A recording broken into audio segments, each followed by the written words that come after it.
Okay, it seems like I finally have.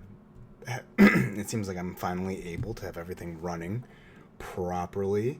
So this is exciting.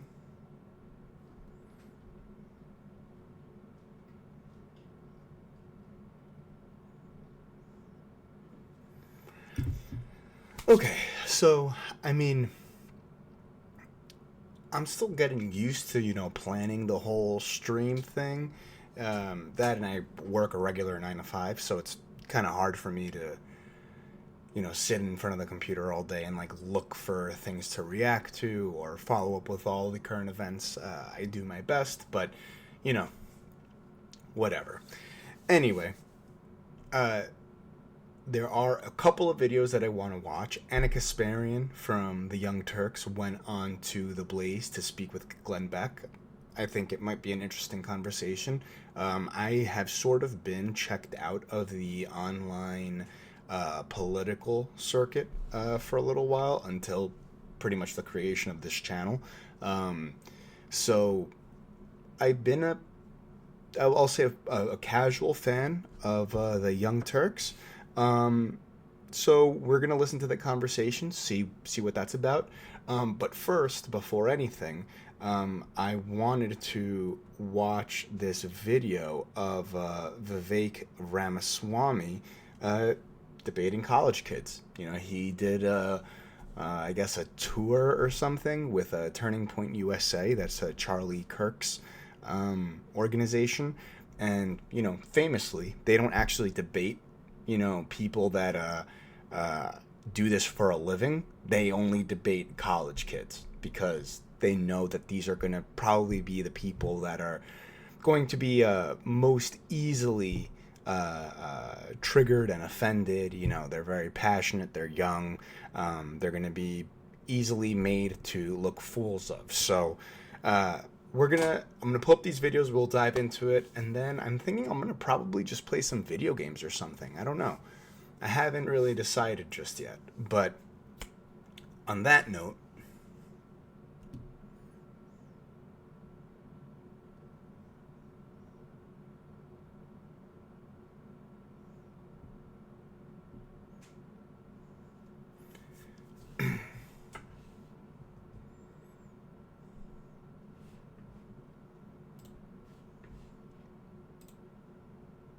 here we go. Okay, so the name of this video is "There Are No Excuses for Breaking the Law, Kid." And like I said, Vivek is the main guy here. I guess Charlie decided to take a back seat for this one. So let's see what enlightening, well thought out positions Vivek Ramaswamy has for us today. Oop, no problem. Mass deportation of 25 million immigrants is inhumane, and I would like to ask you how you would do that and go about that, or if you even agree with that. So I do agree with the mass deportation of anybody who's in this country illegally, obviously. You got to draw the distinction between illegal and legal immigration. So here's the thing, and I say this as the kid of legal immigrants to this country. Your first act of entering this country cannot break the law. And if you're a lawbreaker, you need to be held accountable to the fullest extent of the law when it comes to illegal immigration. Go ahead. I don't want to interrupt you. Thank you. I think that our legal immigration process takes way too long, and it motivates people to come here illegally. It takes, on average, about 10 years. If we don't to like the come law, here. so I'm not gonna push you. There's a lot that's broken with our legal immigration system in all directions. Sure. That is not an excuse for breaking the law to enter this country.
Okay, I'll tell you what's inhumane. Fentanyl pouring across our southern border, killing the kids of including the Can I young say mother who something? actually asked that question earlier. Oh my God, I'm Seal so that southern sorry for border. her loss. Obviously, I'm not in And it's a support consequence fentanyl. of the border policies. No, can I tell you something? Do you agree with that?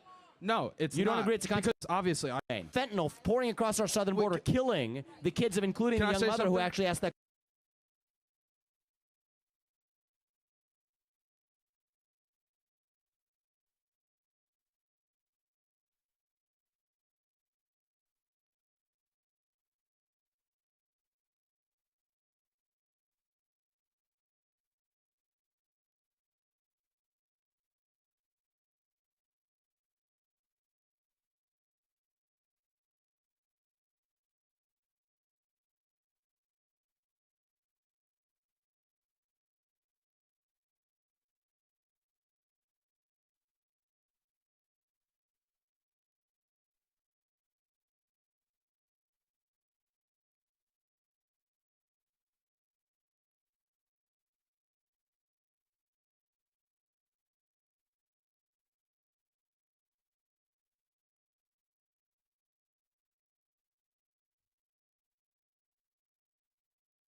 That question earlier. Oh my God, I'm Seal so that southern sorry for border. her loss. Obviously, I'm not in And it's a support of consequence fentanyl. of the border policies. No, can I tell you something? Do you agree with that? No, it's You not. don't agree it's a consequence Because of the about- border policies? No, I don't believe that. Can I tell you why? Why? Because about 88% of the fentanyl that is coming in through the Mexican border is from legal immigrants or legal American citizens, and that's a By the fact. You can cartels look that it have up. left it open. No, that's not cartels. It's cartel. It absolutely is. Look it It's up. a network. It's synthetic fentanyl. It's not even actual like original fentanyl. It's synthetic fentanyl made by Mexican drug cartels transported by our southern border across the Rio Well, Grande. whatever it is, I urge everyone to look it up right now. 80% of the fentanyl coming over the Mexican border is from legal American citizens. So let's just talk about the 20%. That's still enough to kill 20,000 Americans obviously, every year. I don't agree with. Again, I'm not trying to say I'm in support of anyone dying.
I'm not saying that. So let me ask you a question. Sure. If somebody breaks the law, should they be held accountable to the fullest extent of the law?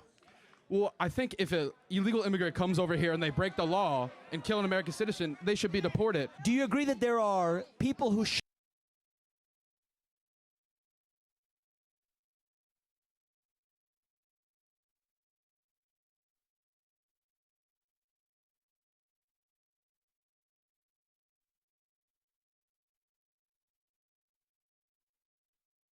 Their fucking time. So let me ask you a question. Sure. If somebody breaks the law, should they be held accountable to the fullest extent of the law? Well, I think if an illegal immigrant comes over here and they break the law.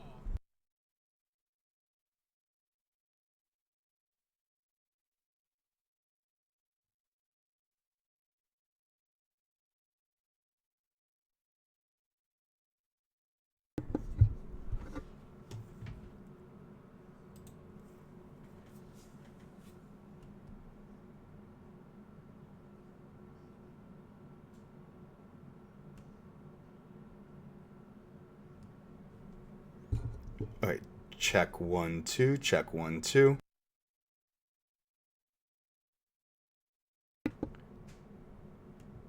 All right, now I can hear myself. Holy fuck, I can't believe I was talking like all that time just without having my microphone on. Jesus Christ. Absolutely embarrassing. Okay, let's take this from the top. Huh? What do you guys say? Hello. Good to see you, man. I think that mass deportation of 25 million immigrants is inhumane, and I would like to ask you how you would do that and go about that, or Yes. if you even agree with that. So I do agree with the mass deportation of anybody who's in this country illegally, obviously. You got to I do. I do agree with the mass deportation of anyone who is here illegally. I don't know if Vivek really understands how mass deportations work, but typically, legally or illegally doesn't really make a difference when you're talking about mass deportations. You're kind of just throwing it in a net, and whoever gets caught in it, and sayonara, motherfuckers. draw the distinction between illegal and legal immigration. So here's the thing, and I say that That's a weird distinction to make when the Trump administration wants to cut back on legal immigration. So like, why bring that up? Why bring that up? The illegal immigration and the legal immigration to MAGA are one and the same. They don't want to have immigrants in this country. As a matter of fact, on Meet the Press, just a couple days ago, Trump brought up how he wants to make the end of birthright citizenship one of his administration's policy priorities.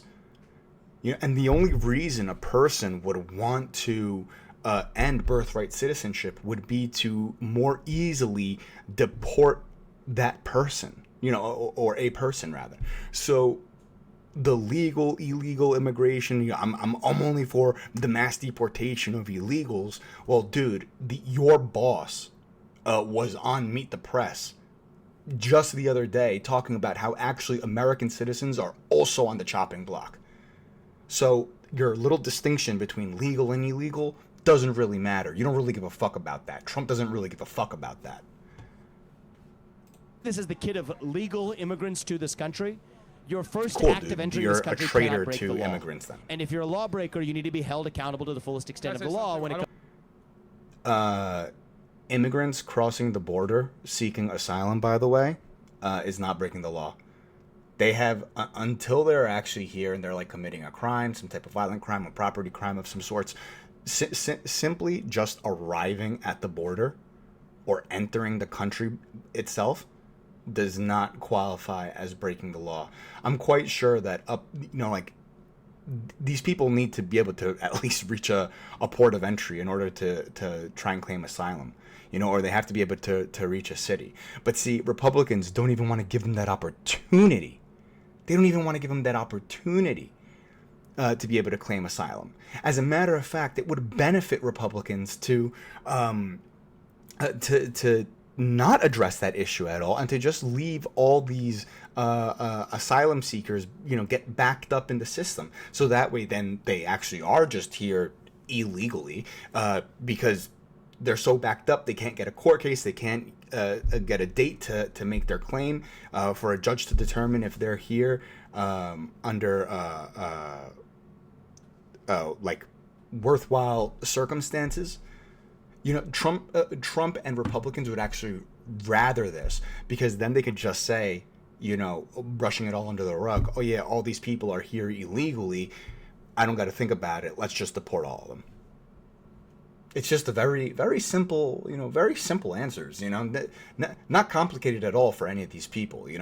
Who cares what families get ruined? Who cares about the human cost of any of this? It matters not. Comes to illegal immigration. Go ahead. I don't want to interrupt you. Thank you.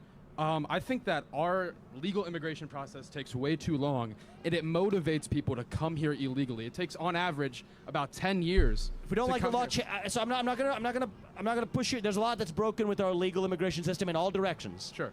That is not an excuse for breaking the law to enter this country. Okay. I just really quickly, because I think this is fucking hilarious. Coming from Vivek, who's the child of legal immigrants.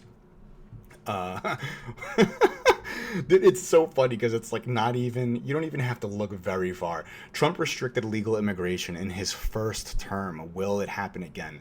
Trump's changes to legal immigration didn't grab many headlines, but they affected people and U.S. businesses, and some warn a second term could have more ripple effects. Former President Donald Trump's focus on the border and his ongoing vow to launch the biggest domestic deportation operation have dominated the political discourse on immigration this election cycle, but legal immigration is also in play in a potential second Trump term, with the announcement of some drastic cuts to foreign workers.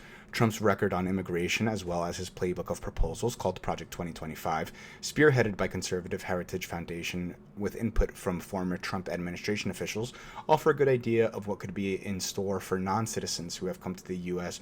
or are trying to come through legal means. So, this is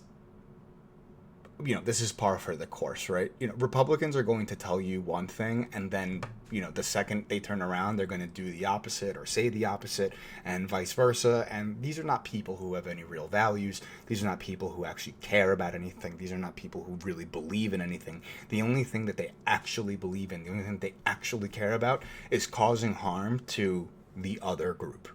That's it. That's it. It makes them feel like they're superior. It makes them feel like they're better or something, whatever it is. But what people like Vivek fail to understand is, dude, your name is Vivek. I hate to break it to you, my guy, but you are going to be on that deportation plane to India or wherever it is that you're from, okay? It's not just about... It's not just about the Mexicans, buddy. You're brown too. So the second Trump is done with you, the second you have fulfilled your purpose, you have served your purpose, it's sayonara, motherfucker, to you too. All right? That is what we just read. This is for Vivek. This is for Vivek. You're also on the chopping block, but you're too dumb to understand that. You're too dumb to see, that you're walking yourself to the firing squad. I'll tell you what's inhumane. Fentanyl pouring across our southern border, killing the kids of, including the young mother who actually asked that question earlier. Oh my God, I'm so sorry for her loss. Obviously, most of the fentanyl that comes into the country by American citizens. I'm sure that there are illegal immigrants or whatever the fuck it is, cartels that do bring it in, but the vast majority of the fentanyl that we have in this country that comes over the Mexican border comes by American citizens. So I hate to break it to you, Vivek, but no wall's gonna fix that, dude. No wall's gonna fix some fucking gringo with a blue passport, coming back and forth, bringing all the illicit drugs that he wants, because, you know, to you guys, it could never be him. You know, it's gonna be fucking Jose trying to, you know, come over to this country to make a better life for himself and his family. That's who you guys are looking for. You're not paying attention to you know, the everyday Joe, because I don't know, I guess, like, I don't know. Yeah, I'm actually at a loss for that one. Like, I don't want to sound like all, like, you know, woke. I know that's like a scary word for Republicans and conservatives. But damn, it just kind of gives me the feeling like you guys are racist. I don't know. Not in And support it's a consequence of the border policies. No, can I tell you something? Do you agree with that? No, it's You not. don't agree it's a consequence of the border policies? No, I don't. It's a consequence of the drug war. Okay, you want to combat fentanyl, and not just fentanyl, but like drugs in general. You have to end the drug war. All right, the drug war is what empowers cartels. It's what allows these illegal organizations to create a black market for a product that is unregulated, unsupervised. You know, there's basically nothing that we can do to stop it with the drug war raging the way that we have it right now. This is not sustainable. If we want to control and reduce fentanyl in this country, the way to do that is to end the drug war. That's it. Believe that. Can I tell you why? Why? Because about 88% of the fentanyl that is coming in through the Mexican border is from legal immigrants or legal American citizens, and that's a By fact. the cartels that have left it open. No, that's not cartels. It's cartel. It absolutely is. Look it up. It's a network. It's synthetic. This is great. Look, this is from the Cato Institute, okay? This is a right-wing think tank. U.S. citizens were 80% of crossers with fentanyl at ports of entry from 2019 to 2024. Many people wrongly believe that immigration is critical to the illicit supply of fentanyl in the United States. However, proponents of this view have offered little more than speculation to support it. New data obtained by the Cato Institute via a Freedom of Information Act request calls this belief into question. The new dataset shows that U.S. citizens comprised 80% of individuals caught with fentanyl during border crossings at ports of entry from 2019 to 2024. The FOIA dataset contains individual records regarding each person encountered by officials at U.S. ports of entry from whom fentanyl was seized.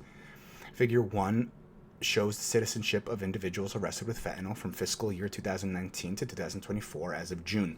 Overall, the data set reveals that out of 7,569 individuals associated with a fentanyl seizure, 6,123 were U.S. citizens, or 80.9%.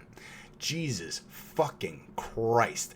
I mean, look, 80% is obviously the vast majority, but when you see the numbers like that, that is fucking insane. Like, just to hear the total numbers, right? And just to see in total numbers how many were actually U.S. citizens compared to immigrants. Wild. Fucking wild. Synthetic fentanyl. It's not even actual, like, original fentanyl. It's synthetic fentanyl made by Mexican drug cartels transported by our southern border across the Rio Grande. Whatever it is, I urge everyone to look. Cool, bro. That's like all American citizens bringing it over. So I guess, I don't know, like ban vacations or something. See how well that goes. Get up right now. 80% of the fentanyl coming over the Mexican border is from legal American citizens. So let's just talk about the 20%. That's still enough to kill 20,000 Americans obviously, every year. I don't agree with. Again, I'm Cool. not trying to say I'm in support of anyone. Yeah, look, this kid, I mean, look, he's being overwhelmed right now because, you know, Vivek, he has the profile, the celebrity. He's really the one there. I mean, this kid has a mic, but the one that, you know, all these people, this crowd is there for is Vivek. You know, he's controlling the environment, right? So this kid is probably like a little overwhelmed, but the way that he's answering this is totally correct. Like, so yeah, the 20,000 or what did Vivek say? The 20%, it can still come in and kill 20,000 Americans. true, bro, but I don't support that. I don't support that, and that's not like the main issue. Then, if we're saying, if we see a problem, right? We're talking about fentanyl, um, and we say, hey, look, this is 80% of the issue, right? And we can solve this by, like, as I said before, ending the drug war, or we could not do that. Say we'll address the 20% instead of the 80%, and probably still do the drug war. And we're gonna probably try to build a wall, which won't solve the issue because most of the people bringing fentanyl into the country anyway are American citizens. So, like, you know, the wall's not going to stop them from crossing over. Oh, wait, but actually maybe it will, because Trump wants to end birthright citizenship. So, like, what the fuck is an American citizen anyway? Right? Like, I see what they're doing now. I get it. When dying, I'm not saying that. So let me ask you a question. Sure. If somebody breaks the law, should they be held accountable to the fullest extent of the law? Well, I think if an illegal immigrant comes over here and they break the law and kill an American citizen, they should be deported. Do you agree that there are people who should be able to enter this country based on merit who are unable to enter it today? Yeah, because of our policies. Yeah. And so is it fair that some... Wait, should people be allowed to enter the country based on merit? Isn't that, like, sort of like the case already? Like, what exactly... Dude, what kind of a person are we thinking is typically able to make a intercontinental trip with themselves and their entire families and then just, like, start over? Like, what class of person are we thinking of exactly? Because if we're talking, like, Vivek understands that there's a difference between, like, a family flying over and, like, being like, hey, like, there's a job opportunity in the US and I'm gonna just bring my whole family over there and whatever, like, you know, we got some money saved up and it'll be good. Like, there's a difference between that person and then, like, the person who is running away from persecution, or, you know, they're in some type of danger or something, right? And they're showing up and trying to claim asylum, right? Like, that's a different issue. That's a different thing. Do we think Vivek understands that? Or, I mean, probably not, right? Like, he probably, you know, because Vivek is, like, not exactly the brightest person in the world.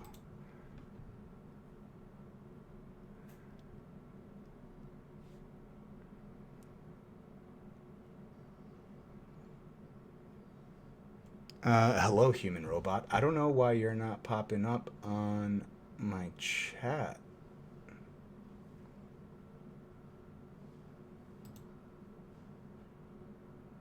Okay, anyway. Somebody who entered this country illegally is now somehow being rewarded with the benefits of this country when people who tried to follow the law are the ones penalized. Is that humane? They're not getting illegal immigrants can't get Medicare. Illegal immigrants are absolutely getting government assistance. No, they're not. Wait, They're they're massive. not. They're not. So Illegal immigrants do not qualify for government assistance other than, I think, like, WIC, if I'm not mistaken.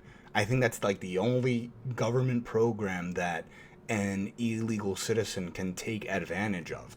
But there is no such thing as an illegal immigrant who is on Medicare. Like, what is this guy talking about? How would they even go about getting that? So, Here's a video of it. illegal immigrants are staying. What? Here's videos of There's. Coming over the border? So I'll tell you right now. I got my first job. I got my first job in New York City in 2007. It was in the eve of the 08 crisis. When my parents would come to town, there would be hotels that we could not afford to have my own family stay in to visit me. as a natural-born citizen of this country Yeah. that are now being used to house illegal immigrants I'm in the not- city of New York. There's government aid left and right. I went to the south side of Chicago, traditionally a left-leaning region, where they are actually being displaced from South Shore High School because they're using that as a source for housing illegals, giving away sneakers and baby formula that many people in that community couldn't access last year. So are illegal immigrants benefiting from the United States welfare state and government assistance? Absolutely they are. And I don't think that that's humane to the Americans who live here. I don't missed think that it's because humane I was playing to around with some immigrants settings. who What did Vivek say? couldn't access last. They are actually being displaced from south the city of New York. There's government aid left and right. I went to the south country that are now being used to house illegal immigrants in the city of this country that are now coming to town. There would be hotels that we could not. New York City in 2007. It was in the 08 crisis. When my parents would come to town, there would be hotels that we could not afford to have my own family stay in to visit me as a natural-born citizen of this country that are now being used to house illegal immigrants in the city of New York. There's government aid left and right. I went to the south side of Chicago, traditionally a left-leaning region. Wait, so because Vivek couldn't afford to be at a hotel however many years ago when his family arrived here, and now that building is being used to temporarily house or shelter migrants, that means that migrants are getting government aid? What the that doesn't even make even a little bit of sense. Like that's not even remotely coherent. Where they are actually being displaced from South Shore High School because they're using that as a source for housing illegals, giving away sneakers and baby formula that many people in that community couldn't access last year. So are illegal immigrants benefiting from the United States welfare state and government assistance? Absolutely they are. And They're not. None of what Vivek just said was government welfare. Not a single thing. I don't think that that's humane to the Americans who live here. I don't think it's humane to immigrants who are unable to lie. You don't know. I want to say this about immigration. We got two questions. Can I say one? I just want to make one point because it's a fact. The number one human attribute that our current immigration system rewards is not your ability to work hard. It's not your intelligence. It's not your love of this country. It's not whether you can speak English. The number one human attribute that our current immigration system rewards is your willingness to lie to the U.S. government. If you lie, you get in. If you don't lie... That is definitely not true. Okay? That is definitely not true. If you lie to the U.S. government and it's found out that you have lied to the U.S. government or that you've come here, even temporarily,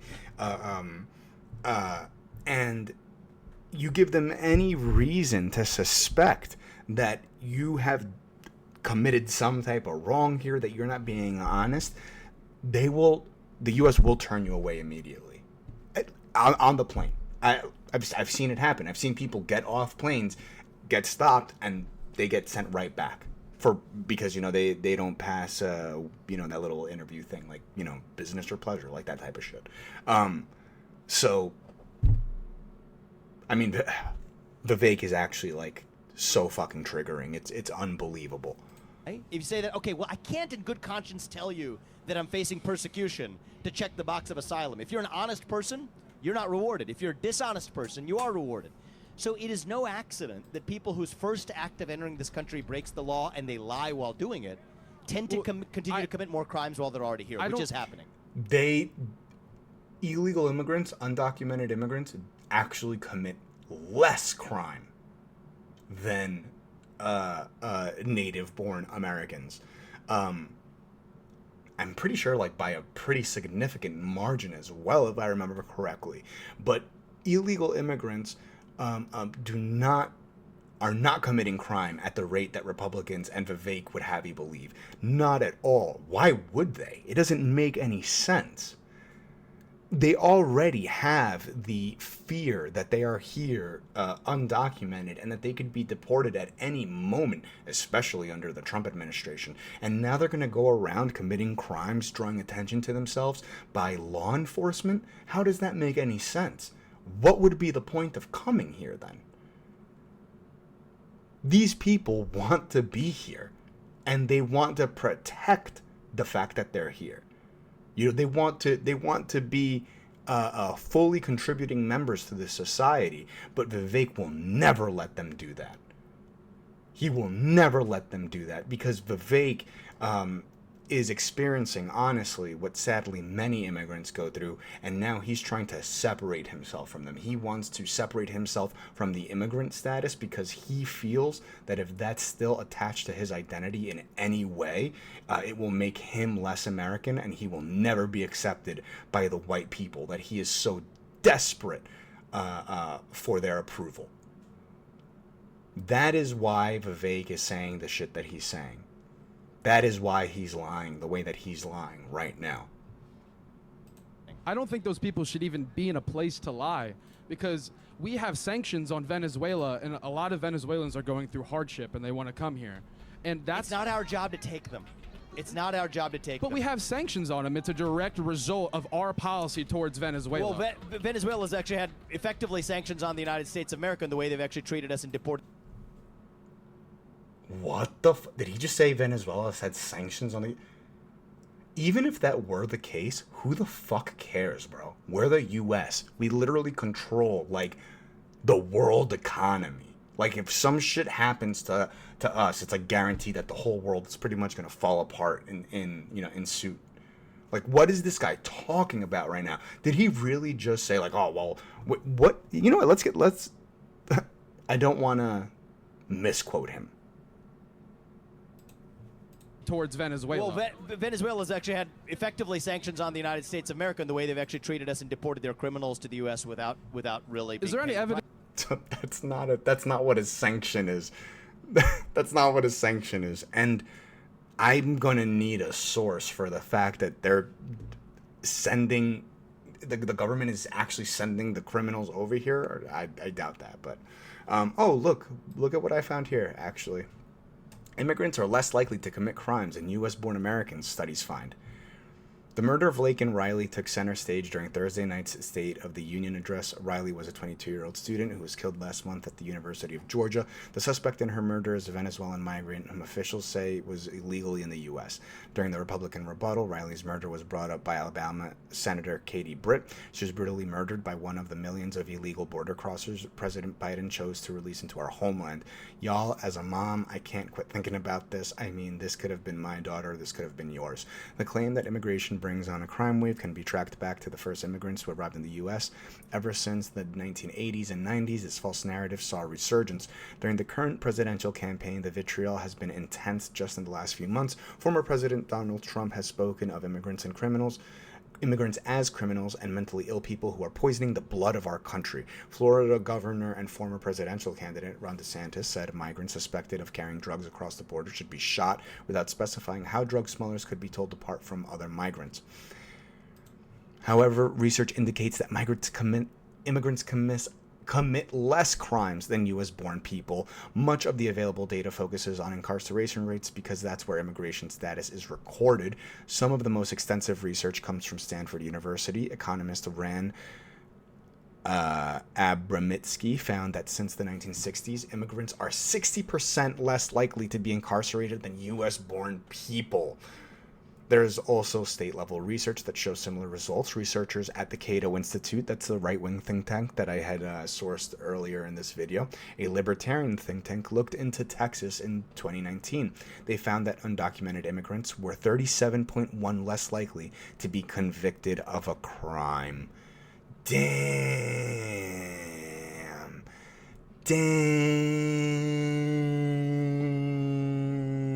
Vivek. Why are you lying, though? So that the criminals coming over? Absolutely.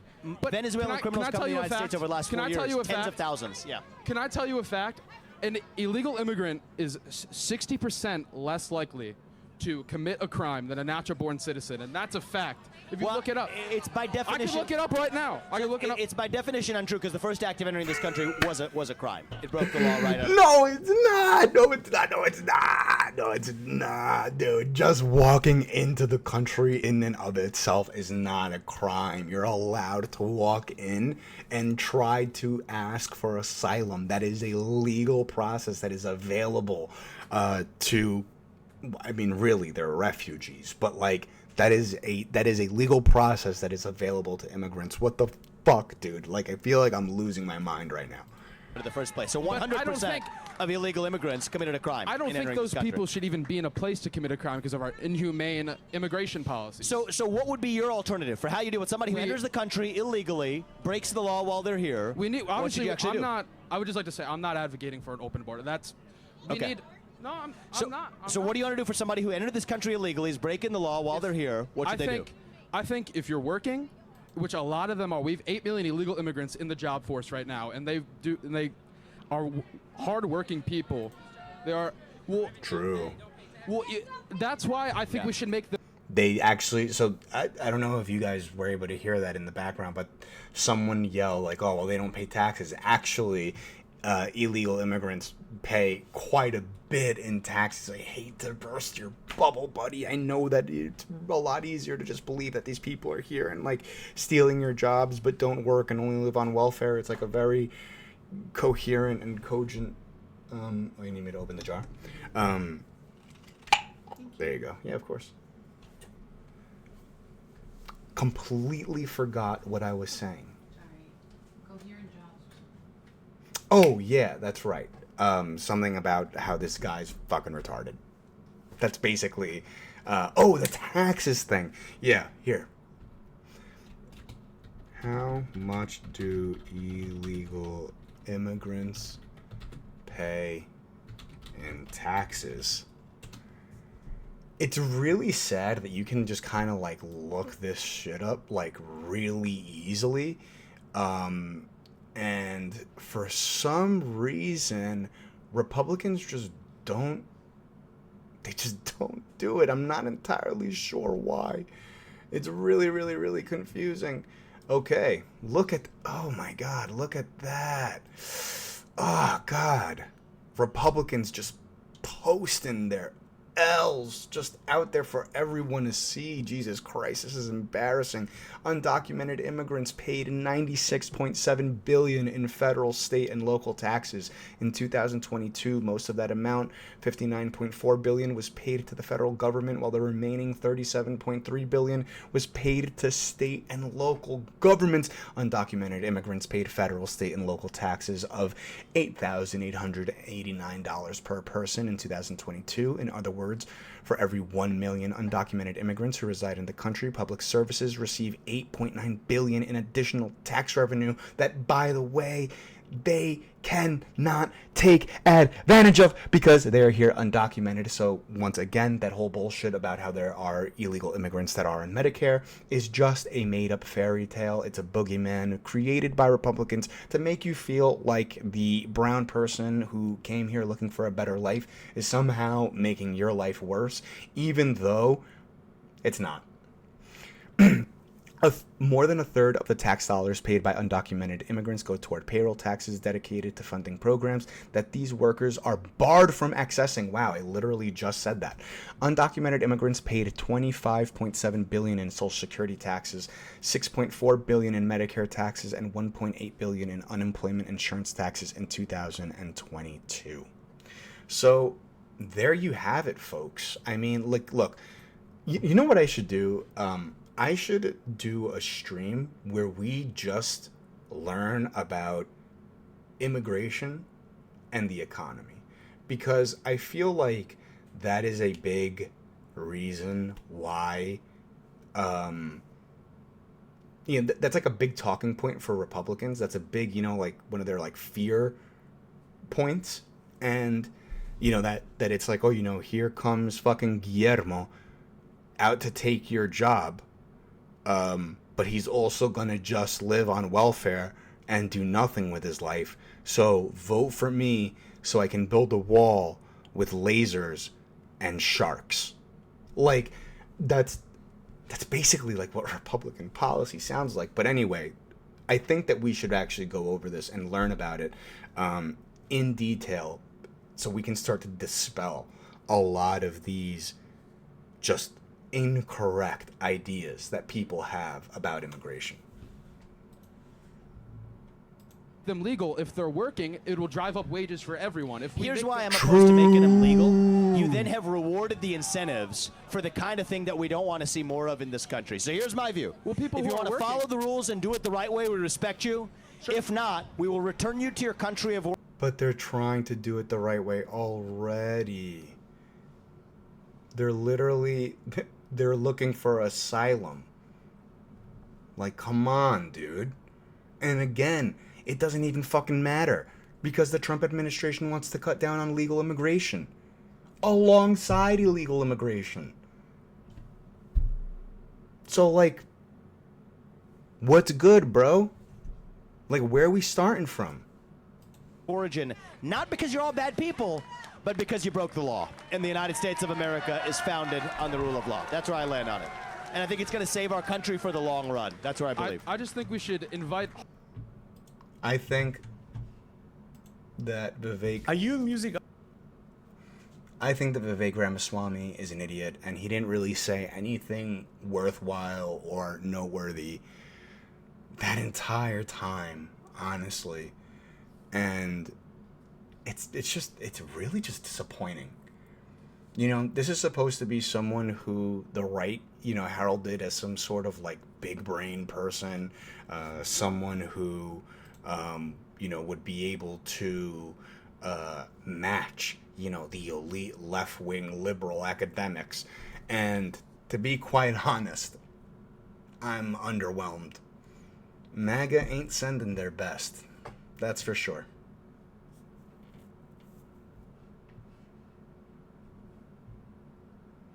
Okay, I really want to figure out what the fuck happened to my chat. I didn't realize that it was just gone.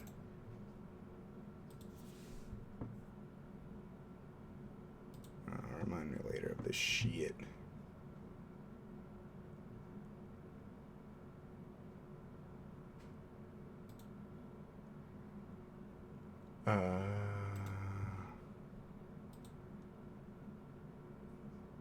Where the fuck is the overlay thing, though?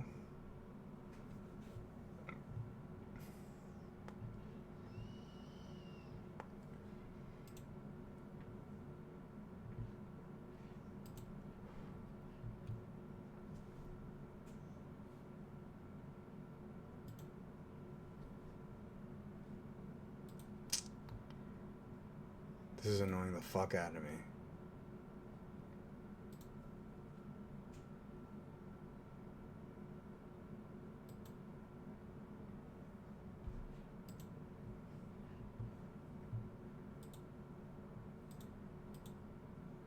Data and reports activity.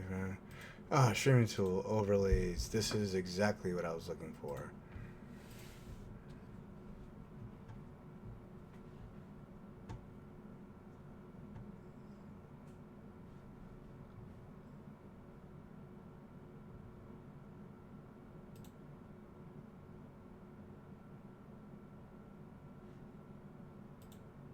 Copy.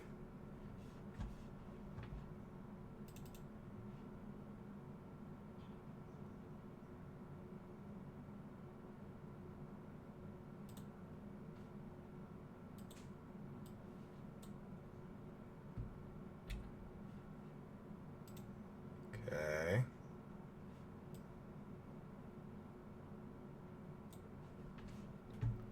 Let's run a test.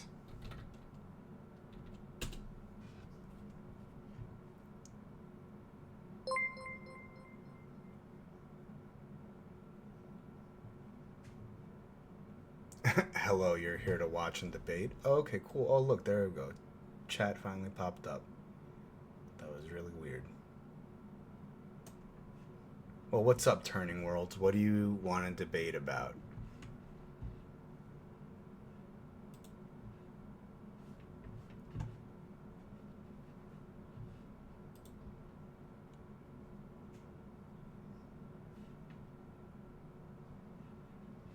Well, are you a Republican? Are you a Democrat?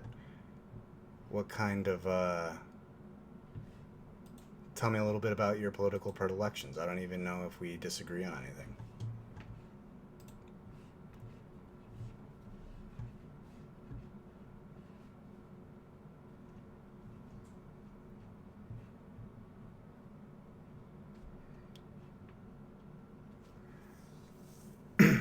While you think about that, though, I am going to look up this other video. And I'm going to put on a video game, I think.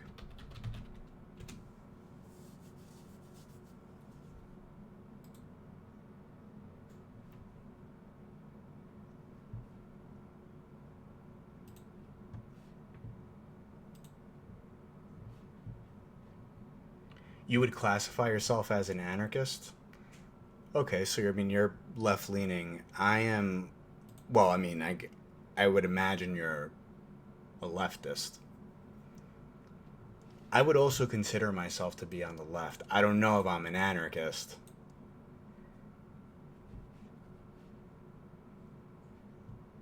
I'm kind of trying to figure out what label necessarily I would fall under, but generally, I mean, I think I would call myself a socialist. You know, I believe in the decommodification of housing. You know, workers owning the means of production. You know, the democratization of the workplace.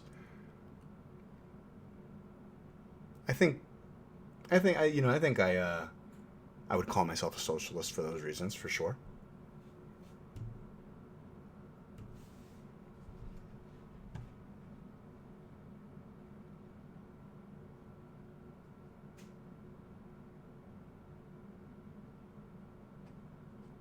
So when you say, are you an anarchist, are you like an anarcho-capitalist? Is that what you mean when you say you're like center right? Because that's sort of that's the impression that I get when people say that.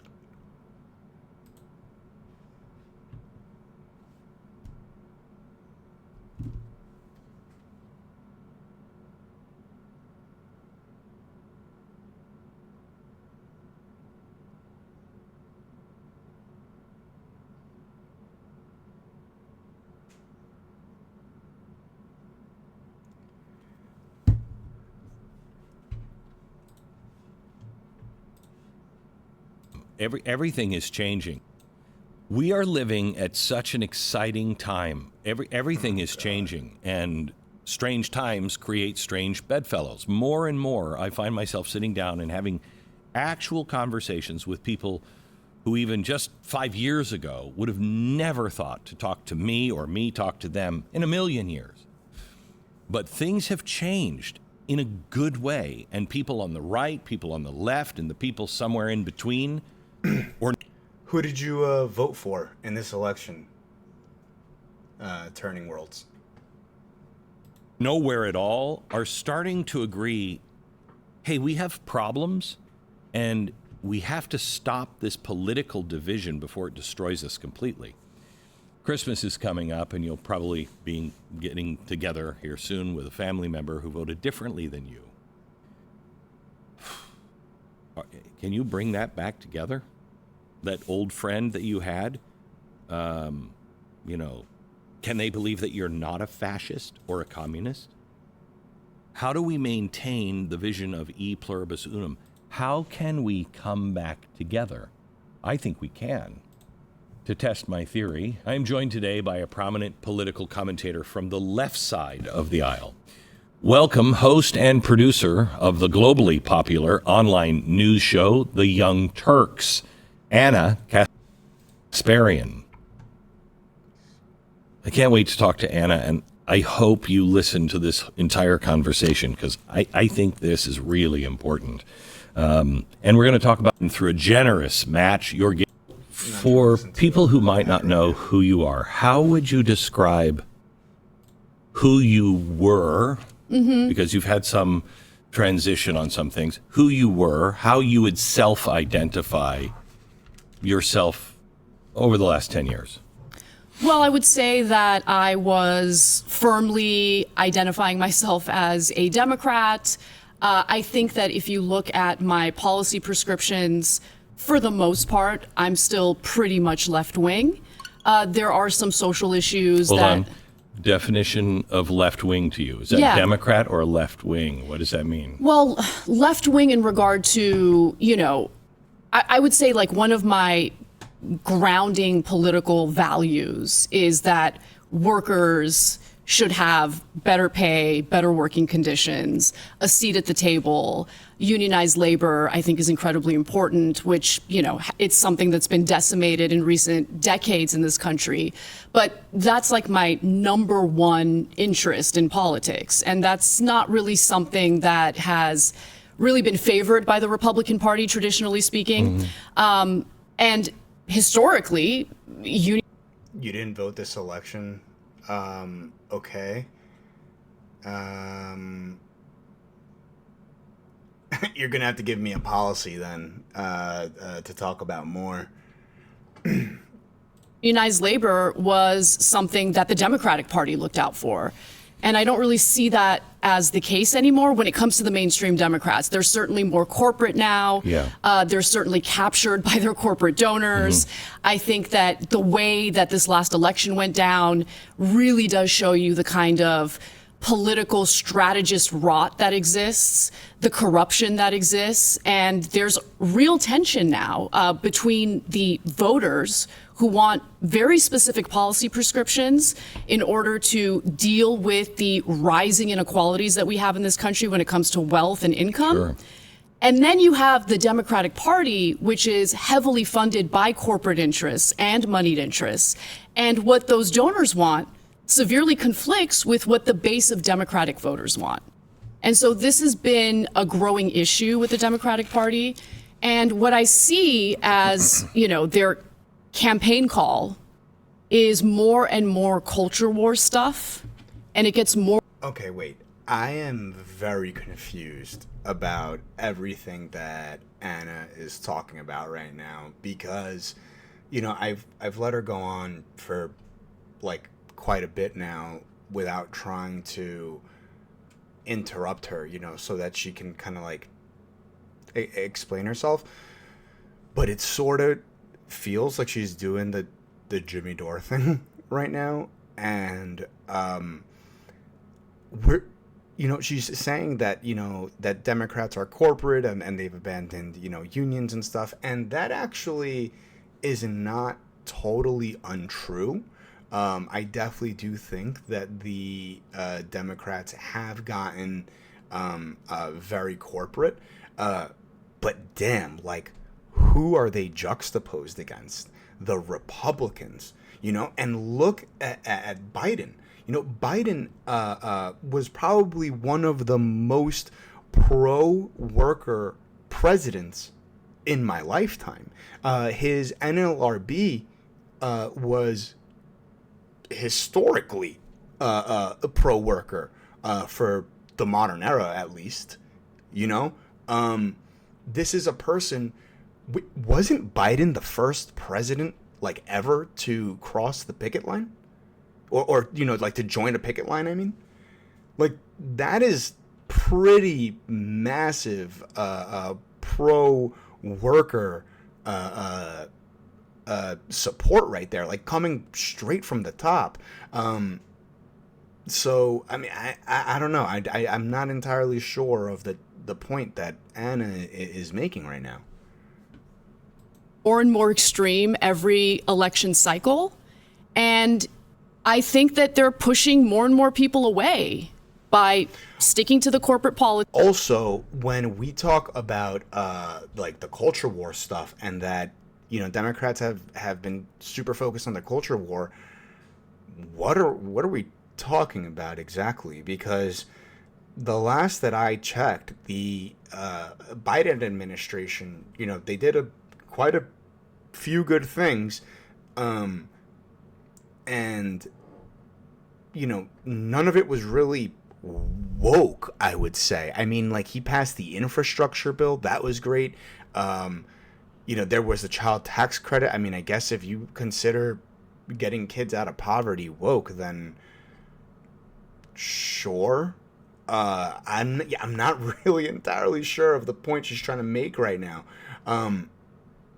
During the campaign, Kamala rarely, if at all, brought up her race or her gender. If anything, it's been Republicans that have been super, super concerned about, all the culture war bullshit. Everything from the trans people in sports to, everyone hates white people. These are things that Republicans really talk about. This is really not like a left-wing thing at all.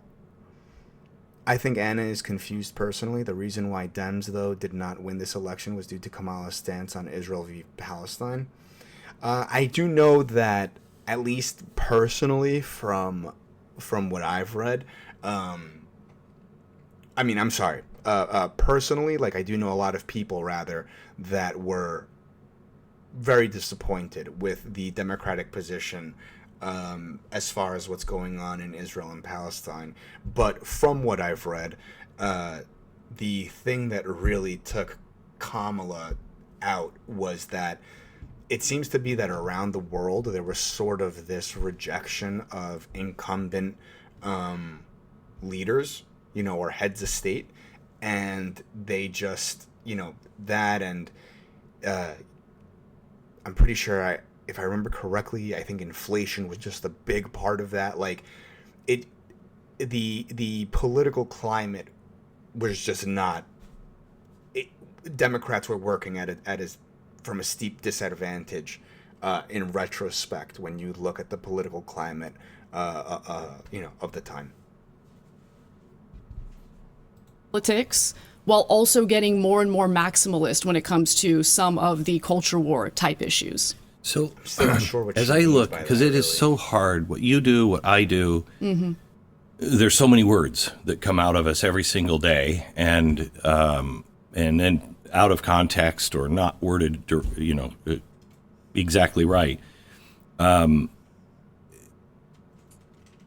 way I look at the Democratic Party or the left is that there is the machine that is in bed now with big business, and that's just the crony capitalism, just the vomitous kind of corruption that we all hate in either party, any party. Right.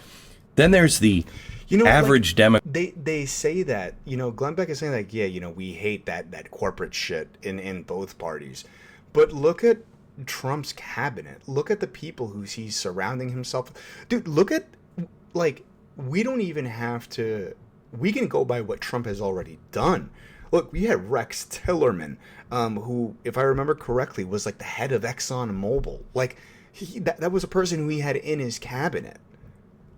Come on now. We're going to talk about, hating all this corporate shit and, all the devotion to the interests of big business, then, you're going to have to prove that to me. And appointing someone like Rex Tillerman to your cabinet does not really, I don't know, that doesn't convince me, if I'm going to be completely honest.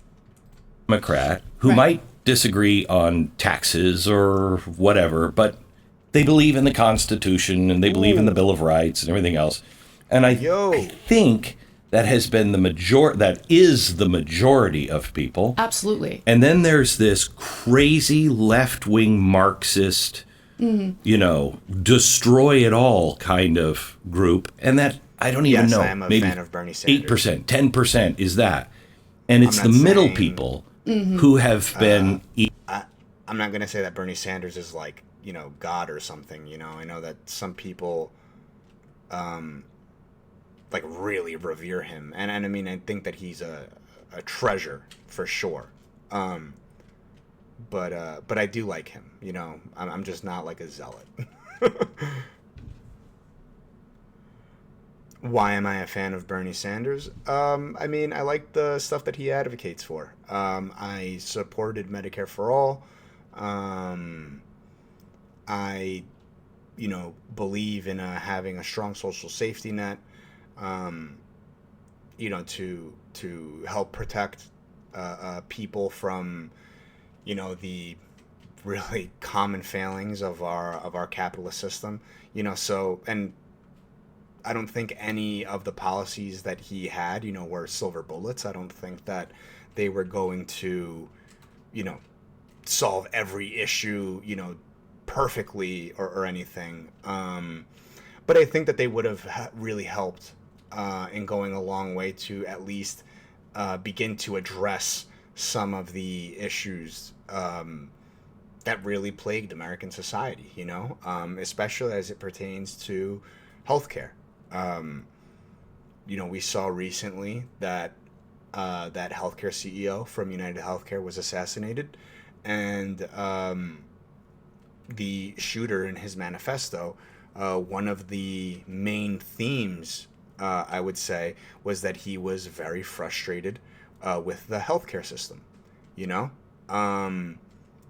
and I think that Medicare for All, at the very least, would have gone a very long way at starting to address that issue. God damn, I am being really sloppy with Either my position right now. lied to so effectively by so many people, mainly mainstream media. But we're at the beginning in the Democratic Party, possibly, of those people waking up and going, I don't like either end Right. of the spectrum. Yeah, I take a little bit of issue with the use of Marxist in this context because honestly, I think that there's maybe a total of like 5 actual Marxists in this country. In reality, we're talking about individuals whose politics is mostly based on, some fringe issue or some cultural issue that they have. It's not just that they care about that issue, it's that they've taken that issue and they've made it part of their identity, the core of who they are. Mm-hmm. And it's almost like what you would expect from religious zealots, And so there's a fundamentalism involved in the way that they treat these issues, and there's no... It's so funny to hear Anna talk about they've made these issues their entire personality, but Anna, not for nothing, you got super triggered at, this, if I remember correctly, I'm pretty sure it was a study or something, or an article, that used the term birthing persons, and you bugged out. And then since then went on a fucking a hard right-wing shift, in your politics. So goddamn, that was a fucking beautiful play. Holy shit. But yeah, and then this is your whole personality now. Now you're all the left is crazy, and all of a sudden I am now pulling away from everything that resembles the left. So, I don't know. Look, dude, you're literally on Glenn Beck right now, just solely shitting on Democrats. I have barely heard one criticism towards Republicans. What kind of a progressive are you? Room to negotiate. There's no room to maybe consider the thoughts and concerns of other individuals. Wait, why do you disagree with a social safety net, or more specifically Medicare for All? Damn, I'm never gonna get through this video. And so as they become more and more kind of authoritarian in what they demand, they are pushing people away. And there are some issues in which the rights of one group might actually end up conflicting with the rights of another group, depending on what type of legislation you're pursuing. And so, of course, this has come up with the trans issue. And I've always been supportive of the transgender community, but when the rights of transgender people, particularly transgender women, start to cause some tension with the rights and freedoms of women or the perceived safety of women, well, let's have a conversation and avoid assuming the worst of the people who want to have that conversation, right? Because I think that in a country like America, where you have so many... I don't know. Okay. Jesus Christ. I don't know if I can just keep letting her talk. I feel I personally feel like I have to pause every time that, like she just said, like, oh, you know, when you pass the laws or something trying to protect one group, that can invalidate another group or some shit like that. I'd be curious to hear exactly the example that she wants to bring up. But also on the perceived like threat thing, you can't pass legislation or deny someone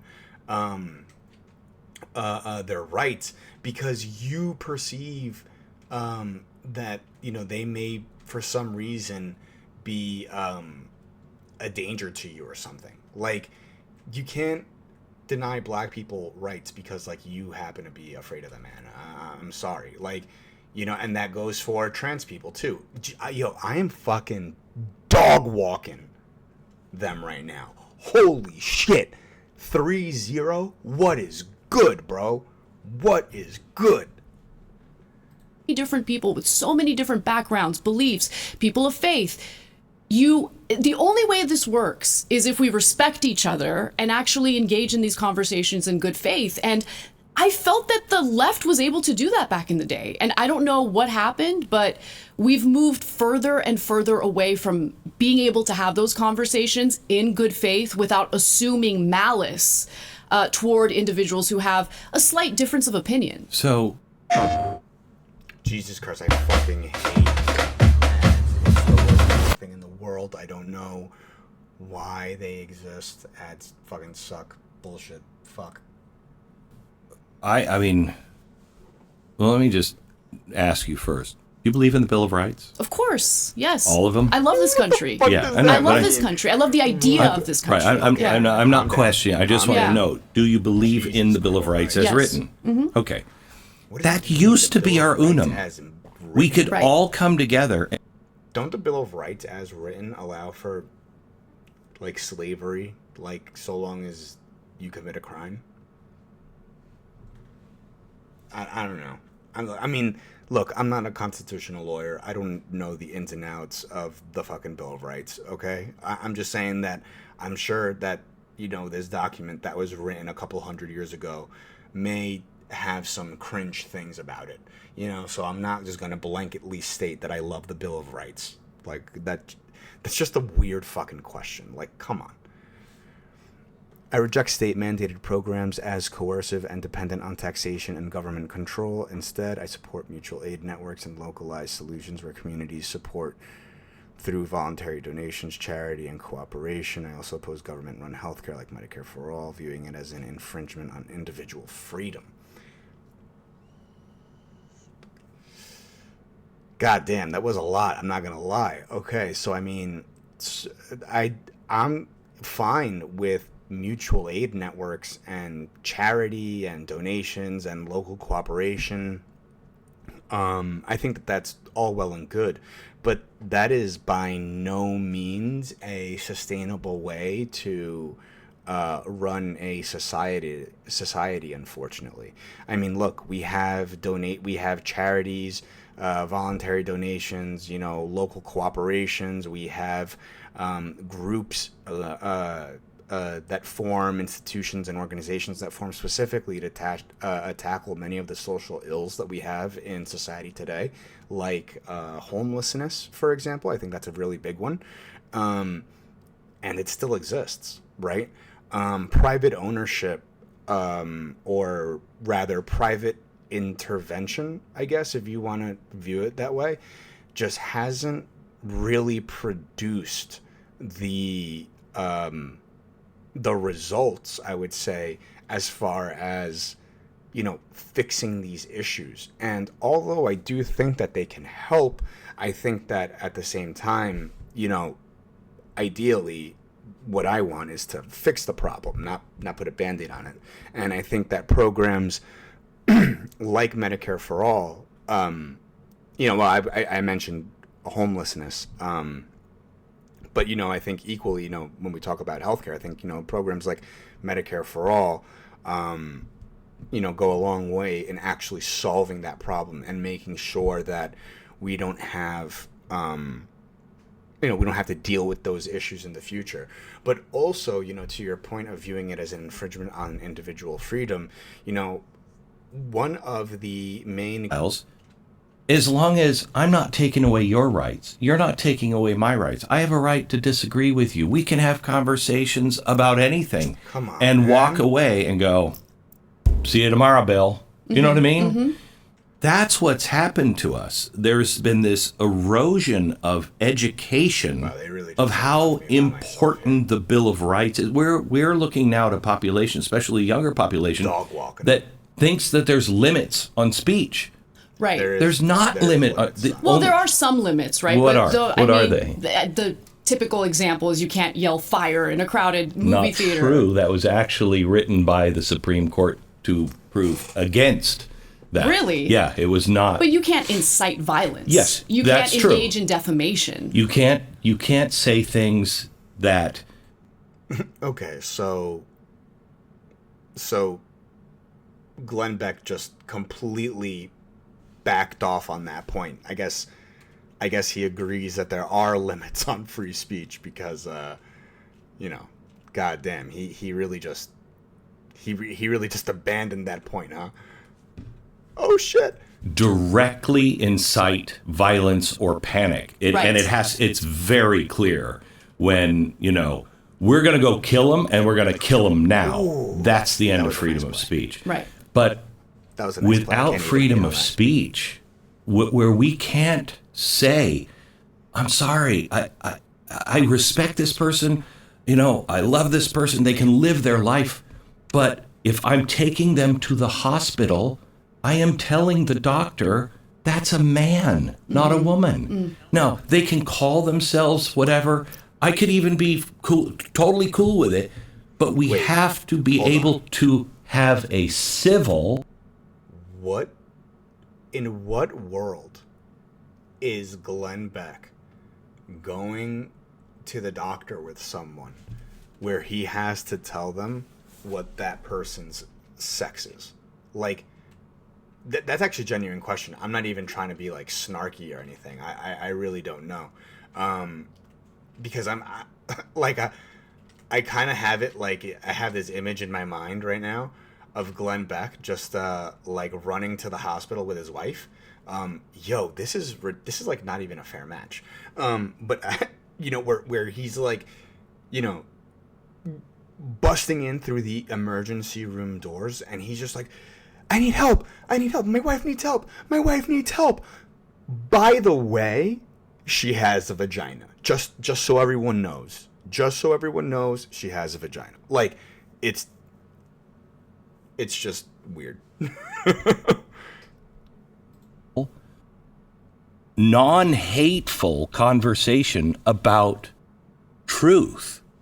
I mean, I agree with you on that. And, the argument, and I think this is a decent argument that you'll hear from those who are more restrictive or wanting more restrictions on speech is, well, we want better terms of service when it comes to, private companies, but free speech only has to do with the government. And if the government isn't violating your free speech, then why are we complaining about, That's not a problem if the government's not in bed with all of the business. You know what I mean? Interesting. What do you mean by that?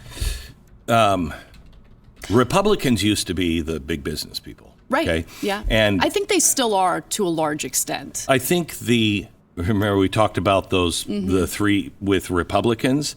There's that machinery Republican. They're Right. all in bed still. They're all in bed. That section, I hope, comes to an end. But there'll always be those people. So I agree with you on that. But Not too much.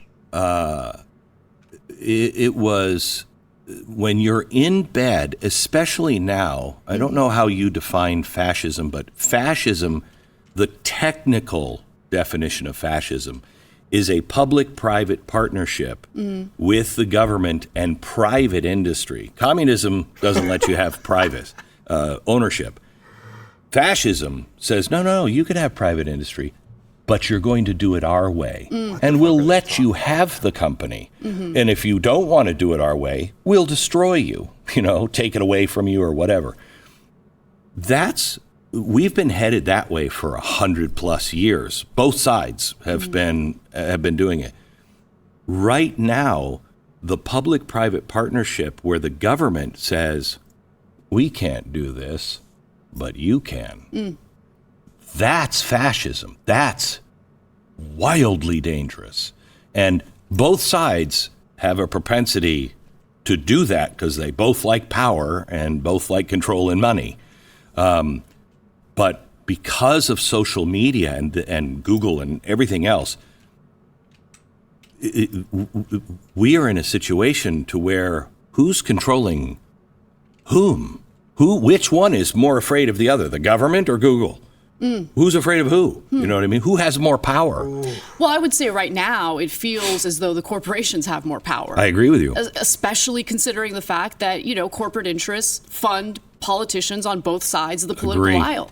And so they're completely captured by corporate interests. Correct. And I think that has happened to the detriment of the American people, regardless of whether they vote Democrat or Republican. And so what I see as a bigger problem when it comes to this speech question and how it's impacting private companies is that private companies are increasingly catering to niche audiences or one side of the political spectrum over the other. And unfortunately, and I understand this because I think I was also kind of in that bubble of seeking content or information that only validated what I already believed. Because it's comfortable. And I totally understand why people do that. I used to do that myself. I didn't do it consciously. It was like a thing that I think I was just doing because it's like, I trust this source because this source is reporting accurately. But it turns out, no, I actually... Anna, what the fuck are you talking about? Did I just get scored on? I was not paying attention. Fuck.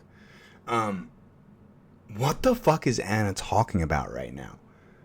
Dude, you are literally the co-host of the TYT. I've literally seen you do segments where you're looking at people making arguments that you apparently don't disagree with now, and you are debunking those ideas. I don't understand what this means. Like, I was in my own little echo chamber thing. Like, and then weren't you just talking about how like the left sort of like bugged out? Did I like? I feel like even in your like the thing that you're mad about is that apparently like you weren't in a little echo chamber. People were you actually had quite a big rift with the people in your political group or whatever. Trust that source because that source is telling me what I want to hear. Correct. And so this Also, is a why huge would you problem ever because admit that the as a divisions in the journalist? Like, now you country just look like an and the idiot. inability Excuse me. because the divisions in the country and the inability to have conversations with people you disagree with, I think is a product of the bubbles that we live in, right? The media bubbles we live in. And I don't know how to fix that. I mean, one way that I've tried is by providing counter narratives and a different point of view or playing devil's advocate on TYT. Or more importantly, if I've changed my mind, I want to be as honest with my audience as possible. You have to. And living in Los Angeles, living in California, which is completely controlled by the Democratic Party, it has allowed me to see some of the flaws in the policies that the Democratic Party is pushing for on a more national scale. I wonder what you're And gonna talk I don't about want that now. to happen if I've experienced some of these policies and they have nervous. not worked out so well. I am nervous. But what's interesting is the resistance to any of that critique that you'll see from, not everyone in the audience, not even the majority of the audience, but there's always that very loud minority of people who demand that you only tell them what they want to hear. I know. And validate what they already believe. Or you're a traitor. Or you're a traitor, exactly. Yeah. Or a grifter. I think, one of the things, I love that one. Yeah. I was against Trump in 2016, very vocal about it. I remember. And I was a traitor and a grifter. I was just trying to make money. And then he did some things that I said he'll never do. And I agreed with the policies. And I had said, if I'm wrong, I'll admit it. I did. And I was a grifter and a traitor again. I mean, it's just, there's no winning. there's no way to win.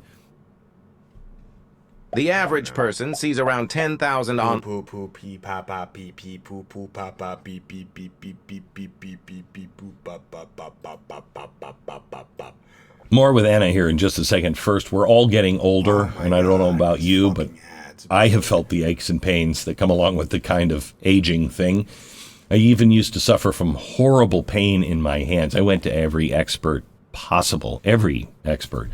Nobody could make the pain go away. And, you know, it was, well, I guess you just kind of have to live that way. Like and pathetic. I didn't want to live that way. Attempt. My wife told me, try Relief Factor. I honestly did not think it was going to work. It's 100% drug-free. Okay, it's a supplement. Oh, come on. That's going to work. I've been to the Mayo Clinic. Nothing's going to work. Well, I tried Donald Trump. I was doing a fundraiser at Mar-a-Lago a couple of days ago.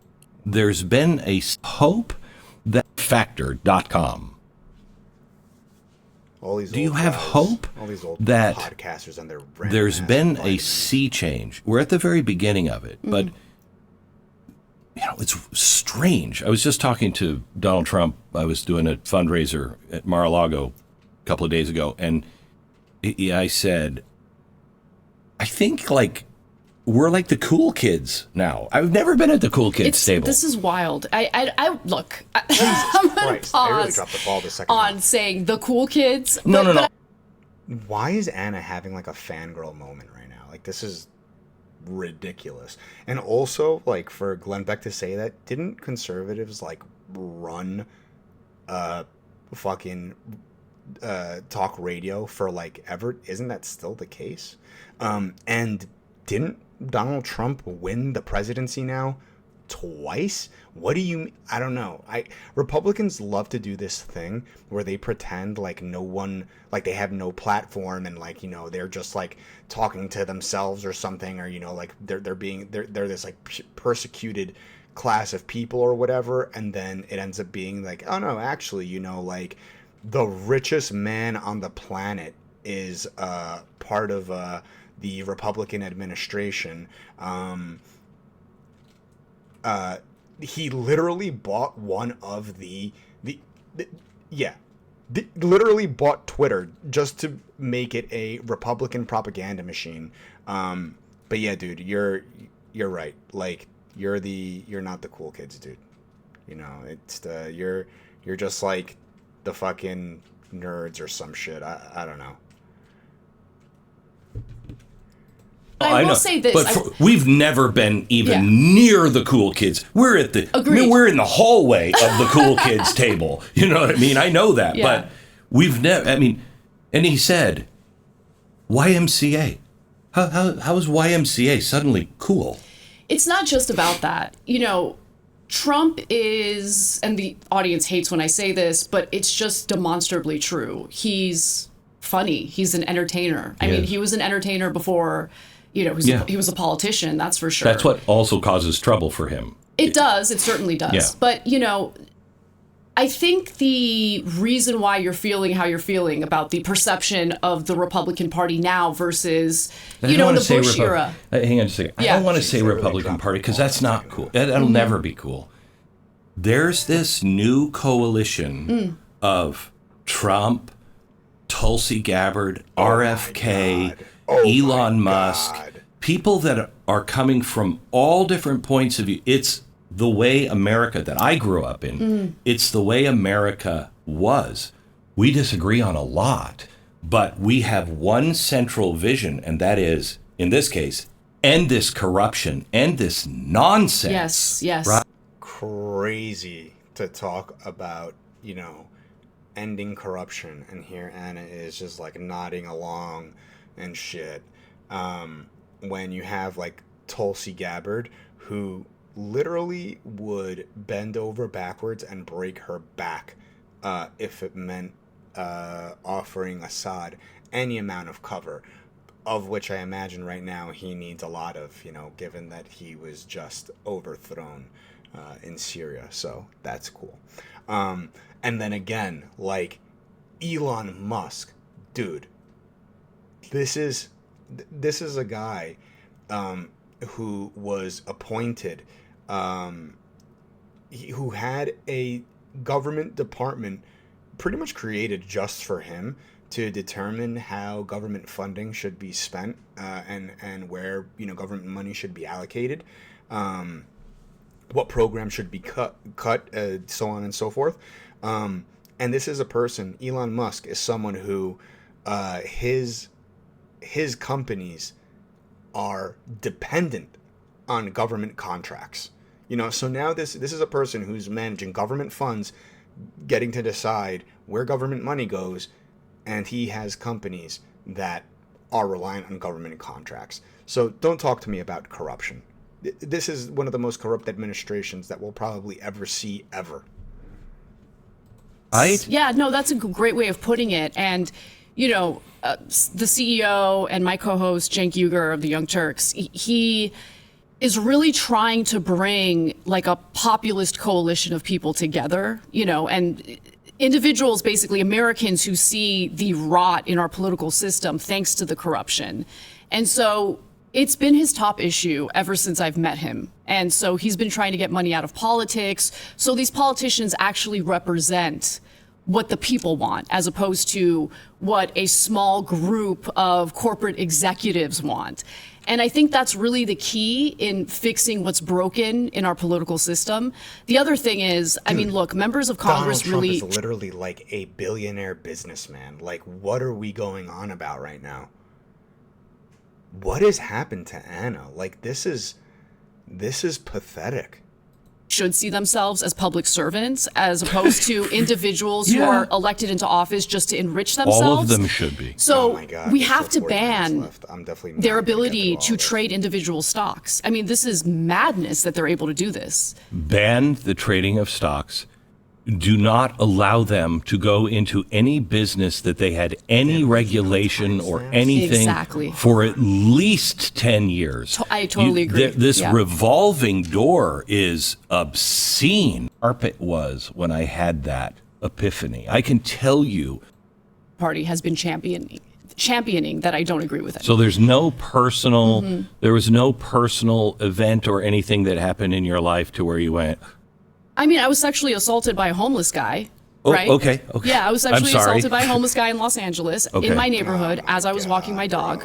Oh my gosh. And it was awful. I've talked about it multiple times. And look, I don't want to put myself in this position of being like this victim who's looking for empathy, but it is the moment where She doesn't wanna something put herself in very this scary position where happened she's to looking me. for empathy And as a victim, but she's going to do it anyway. Why did that? It wasn't just that had happened to me. It was the reaction I received from a faction of the left, okay? The social justice left, if you want to call it that. Okay. Who think that, in some cases, the criminals are actually the victims and the victims are the criminals. Like, it's insane. And I don't know how big this faction is, but they're loud enough to push me away completely. And so it wasn't that had happened to me. It was... Jesus Christ, Anna. Oh my God. This is embarrassing. I'm sorry. First of all, it's really disgusting, I think, to kind of like flaunt your trauma as a reason, or rather as a prop, to justify your political flip that seemingly came out of nowhere. So I think that's really gross, like right off the bat. If you changed your mind because of something, then just say that you changed your mind and like let's talk about the policy. Like let's talk, you don't have to bring in your your anecdotal sob story. And listen, I am sorry that that this thing happened to her. Obviously, like that's bad, and if there was someone who did that, then they deserve to face the consequences for it. I'm not going to say that that this person should like just be free or whatever. But if we're going to like, oh, yes, ooh, I didn't mean to scream like that. Jesus Christ. But yeah, so that's the first thing. And then the second thing is, Anna, are you saying that a faction of the left, like because they were mean to you or because they had a reaction towards you that you found unpleasant, like that pushed you away completely, to quote you? Really? What does that say about your values? So people were mean to you and now all of a sudden, like, you're not a progressive? Like, is that what you're saying? Because I'm sorry, like, that's really, like, dude, you're Dave Rubin. Like, that's basically all you've just told me. The reaction of the left and how they were far more concerned with me talking about it because they felt that that was stigmatizing the homeless community. I have never gone out of my way to say negative things about homeless people. I mean, people who are living out on the streets are, in a lot of cases, victims who need help, right? Yes. But I was victimized by a guy that was strung out on something, could have been meth, he was jerking around as he was walking toward me with his buddy. And Gosh, I'm so sorry. I didn't. yeah, I'm sorry. it's okay. It's okay. But it took a while for me to get over that because I still have to walk my dog. And so multiple times a day, I literally have to think about that incident. And so I thought maybe it would help to talk about it. And then when I did talk about it, I totally regretted it because I was shocked at the way people reacted to me. What Anna wanted, what would have kept Anna on the left would have been if, like, someone just, like, hugged her and told her it would all be okay, I guess. I don't know. Like, look, I feel really bad that happened to you, but, taking it out on, like, I guess homeless people broadly or some shit, like, that's not gonna solve your problem, I don't know, like, what are Republicans offering by any measure to help solve this issue? Like, so do you just want to throw all these people in jail? Because that's only going to make the problem worse. It's only going to exacerbate it. This, like, I've heard you argue these points before. So this is just really, really weird to me, honestly. Motherfucker. But what that moment taught me was some of the characteristics of the quote unquote left that I thought were good, right? Like the kindness, the open-mindedness, the willingness to go out of your way to look out for people who need help, like that kind of stuff. There's a portion of the left that has shed those characteristics. They've taken on a more nihilistic approach to things, and they don't even believe in reforms. They just believe that everything about every political system, every program we have, every institution we have is just worthless, and we need to burn it all down. Okay. Dude, like, what segment so of that nihilistic nature, I think, leads to a lot of really bad ideas and terrible behavior online, and that's pushing people out, pushing people away, and like. This was me struggling. Not does she think like she's talking? Not does she think she's talking to an anarchist right now? Holy shit, I can't talk. But was it anarchists that were like bullying her or some shit? Like, because then, like, that's the only group I can think of that would, like, want to burn it all down. That or MAGA, But she seems fine with that group for some reason.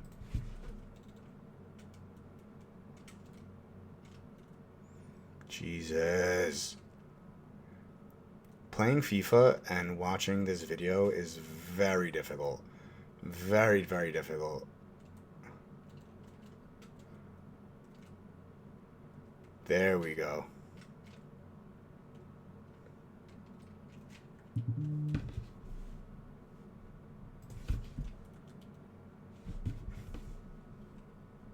County, which is where Chicago is.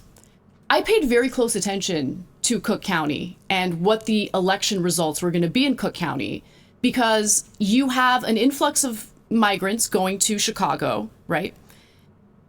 You have a lot of anger among the black community in Chicago because they've been nickel and dimed by their local government. It's crazy. And at the same time, their mayor, Brandon Johnson, is doling out the cash. Okay. Who think that, in some cases, the criminals are actually the victims and the victims are the criminals. Like, it's insane. And I don't know how big this faction is, but they're loud enough to push me away completely. And so it wasn't that had happened to me. It was the reaction of the left and how they were far more concerned with me talking about it because they felt that that was stigmatizing the homeless Yes. community.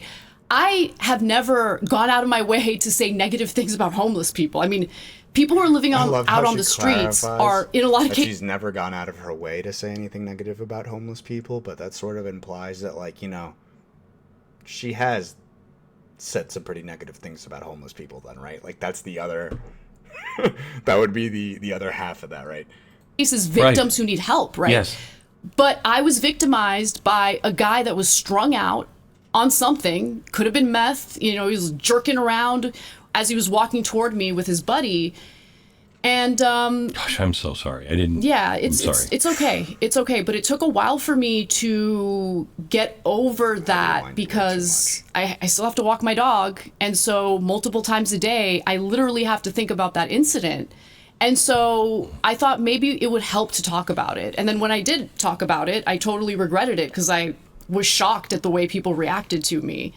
But what that moment taught me was some of the characteristics of the quote unquote left that I thought were good, right? Like the kindness, the open-mindedness, the willingness to go out of your way to look out for people who need help, like that kind of stuff. There's a portion of the left that has shed those characteristics.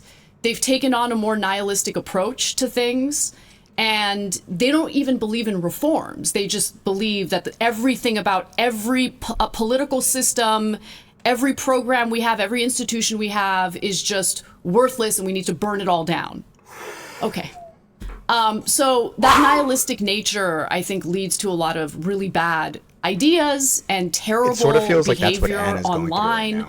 And that's pushing people out, Like she's self-reporting. pushing people away. And you look at places like Los Angeles, for instance, right? Or Cook County, which is where Chicago is. I paid very close attention to Cook County and what the election results were going to be in Cook County, because you have an influx of migrants going to Chicago, right?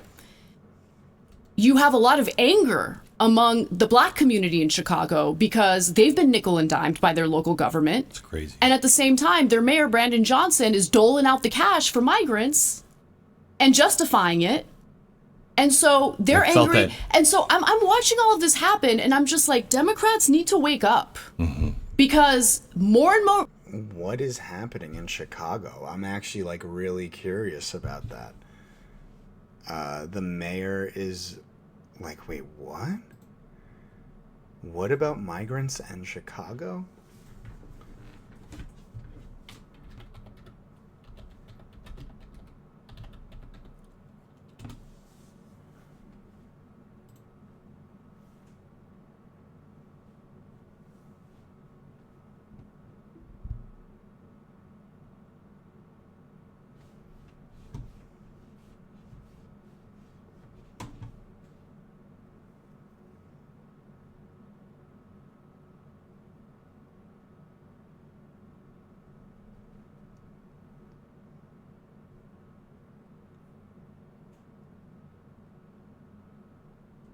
Okay, I'll have to look this up later.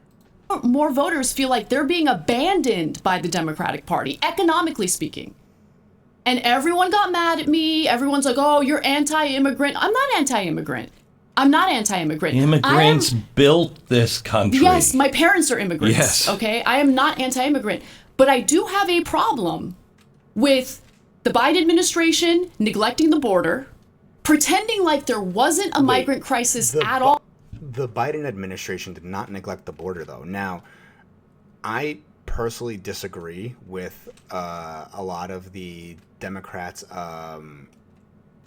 immigration policy, but the Democrats had a bill that would have addressed a lot of the issues that Republicans claim to care about, and Trump shut it down because he wanted to save that issue for the election. He wanted to make sure that the issue of immigration, that the issue of the border was left unattended and left basically available to him to use as a political prop during the election. There was a bipartisan bill that was on the floor, and it was going to pass, and Donald Trump shut it down.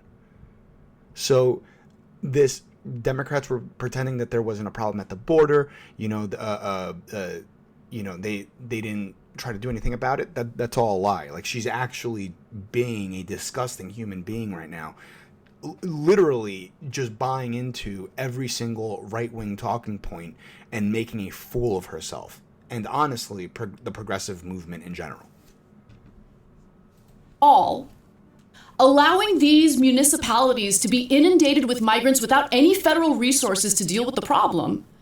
And what? We're going to pretend like that's not going to cause electoral harm? Of course it is. So when you look at places like LA, there was an 11-point swing toward the Republican Party. Kamala Harris still won, LA County, but 11% toward Republicans? That's crazy in Los Angeles. My problem with the policy there, again, look, I could be friends and debate and whatever with anyone,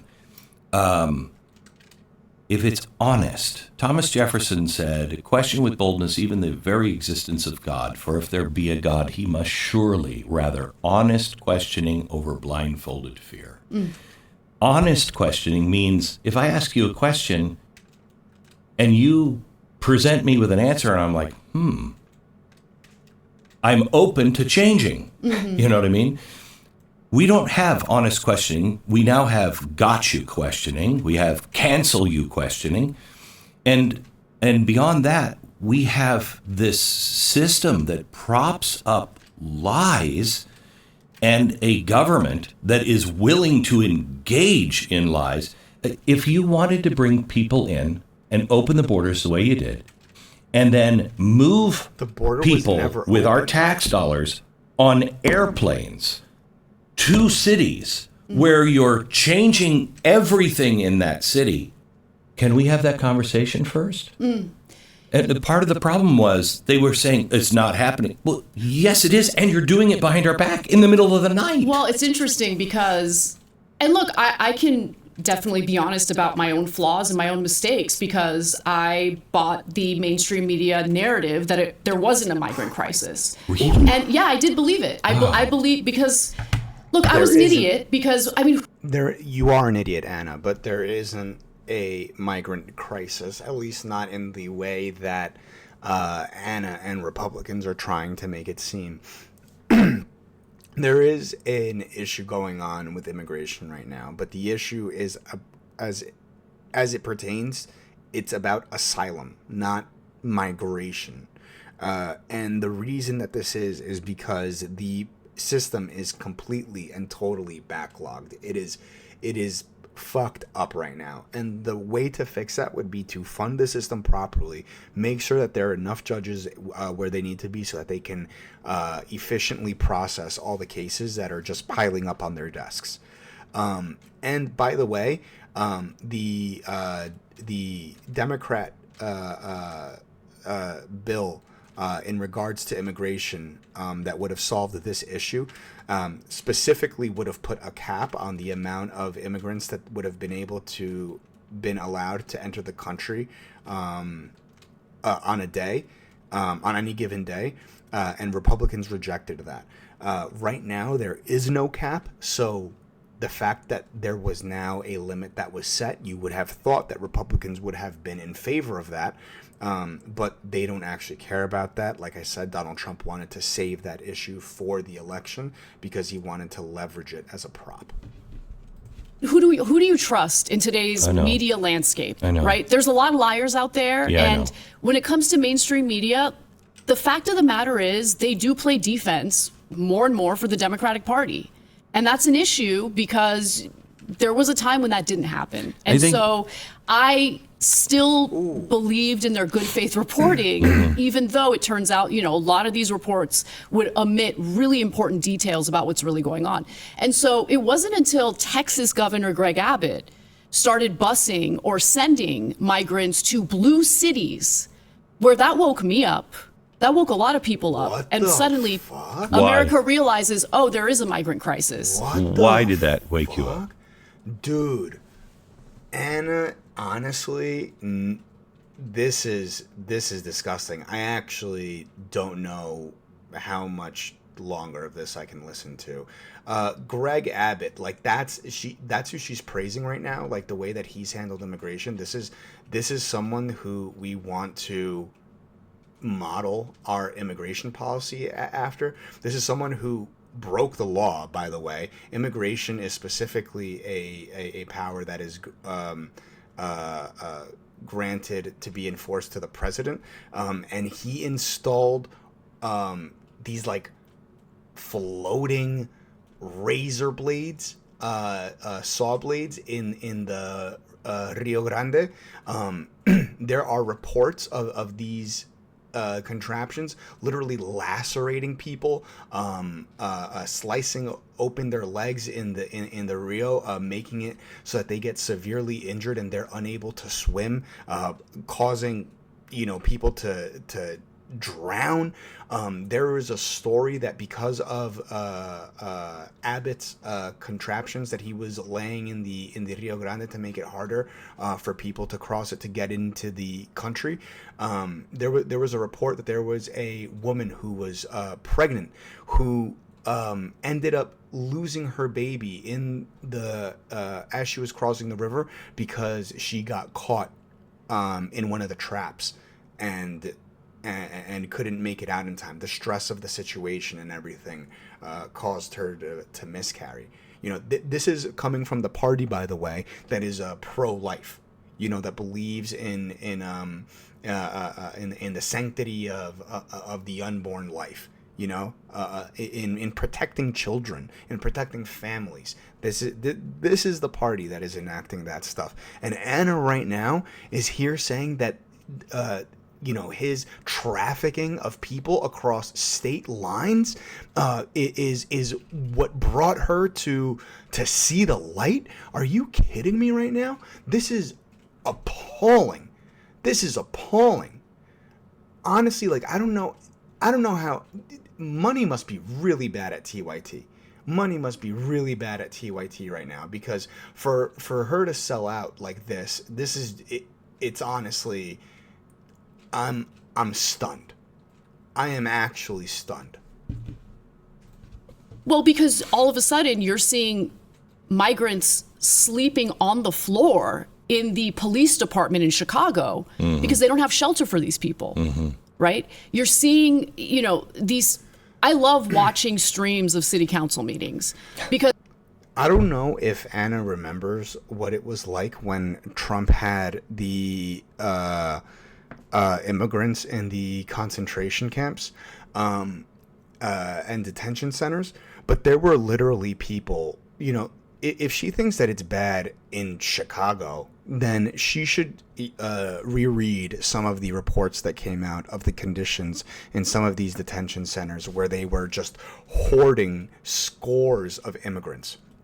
Reports of them having to do forced labor in some cases. Reports of people being denied medical care. There's a report of a 16-year-old boy who died, who was not feeling well, told the people who were guarding them that he wasn't feeling well, and they refused to get him the medicine that he needed on time. He ended up passing away in his cell, and there was actually another little boy who was in the cell with him there that just kind of like had to stay with him until the until they came to pick up his body. So this is these are the people that Anna is finding herself aligned to all of a sudden. Because that's how you understand what's really going on in these cities, right? These are real people who live there, and they get their opportunity to. Those immigrants that she's throwing under the bus right now, those illegal immigrants that she's just tossing to the wolves, those undocumented people, those people that don't have a voice, these people that are amongst the most vulnerable in our society. This is who she's choosing to betray. This is who she's choosing is not worthwhile. This is what she's saying right now. that these people are nothing more, than to be discarded. Speak. Chicago's been an amazing Chicago's thing been to watch. Wild. Yeah. I mean, I watch every city council meeting from Chicago because They're it's incredible. crazy. Yeah. And for me, How'd you get? All right, that was actually a good time for the commercial or the ad or whatever the fuck you want to call it, because wow, that just like triggered the fuck out of me. But okay, on that note, now that I've finished this match as well, I think I'm calling it a night. Thank you all for tuning in. I appreciate everyone who was in chat and said hello. Have a good night. Peace out.